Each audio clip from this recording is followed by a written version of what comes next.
আজ আপনাদের দেখাবো ময়মনসিংহ ও সিলেট শিল্পকলা একাডেমি। চলুন ঘুরে আসি।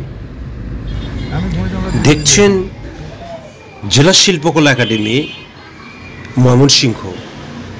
জেলা শিল্পকলা একাডেমি ময়মনসিংহ রাষ্ট্রীয় পৃষ্ঠপোষকতায় পরিচালিত বাংলাদেশ শিল্পকলা একাডেমি অধিভুক্ত নিয়ন্ত্রিত জেলাভিত্তিক সাংস্কৃতিক কেন্দ্র এবং প্রশিক্ষণ কেন্দ্র।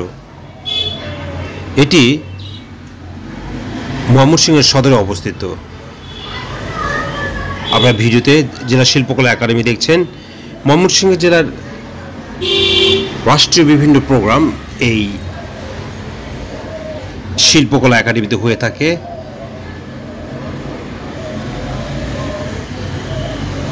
এখানে একটি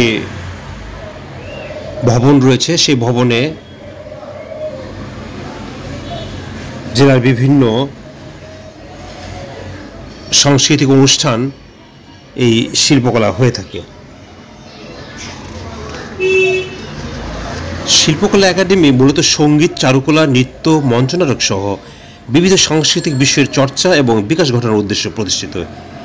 এই একাডেমি জেলাভিত্তিক প্রাতিষ্ঠানিক কর্মসূচি, প্রশিক্ষণ কার্যক্রম, পরীক্ষা পরিচালনা ছাড়াও বিভিন্ন সাংস্কৃতিক উৎসবের আয়োজন করে থাকে, যার মধ্যে আন্তর্জাতিক মাতৃভাষা দিবস, বাংলাদেশের স্বাধীনতা দিবস, বিজয় দিবস, বাংলা বর্ষ বিদায় ও বরণ অনুষ্ঠান, বসন্ত উৎসব, পৌষ মেলা, লোকজ সাংস্কৃতিক মেলা, জাতীয় শিশু দিবস, জাতীয় শোক দিবস, রবীন্দ্র জন্ম জয়ন্তী, নজরুল জন্ম জয়ন্তী, বিশ্ব সঙ্গীত দিবস, বিশ্ব নাট্য দিবস, আন্তর্জাতিক নৃত্য দিবস, ঋতুভিত্তিক সাংস্কৃতিক অনুষ্ঠান, বাৎসরিক চারুকলা প্রদর্শনী, আবৃত্তি উৎসব, নাট্য উৎসব, মুক্তিযুদ্ধ ভিত্তিক চলচ্চিত্র প্রদর্শনী, ত্রৈমাসিক সাংস্কৃতিক অনুষ্ঠান উল্লেখযোগ্য। এছাড়াও গুরুজনদের জন্ম মৃত্যু উদযাপন সহ বিভিন্ন সাংস্কৃতিক কর্মকাণ্ড পরিচালনা করে থাকে। প্রতি বছর এই একাডেমিতে বিভিন্ন নাট্য উৎসব আয়োজিত হয়ে থাকে। আপনারা ভিডিওতে শিল্পকলা একাডেমির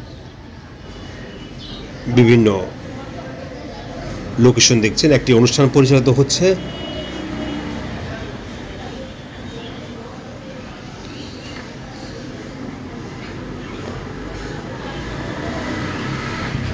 দেখছেন তারই ধারাবাহিকতা। 2023 সালে এইচএসসি পাশকৃত শিক্ষার্থীদের সার্টিফিকেট, অ্যাওয়ার্ড বা স্বীকৃতি প্রদান অনুষ্ঠান চলছে।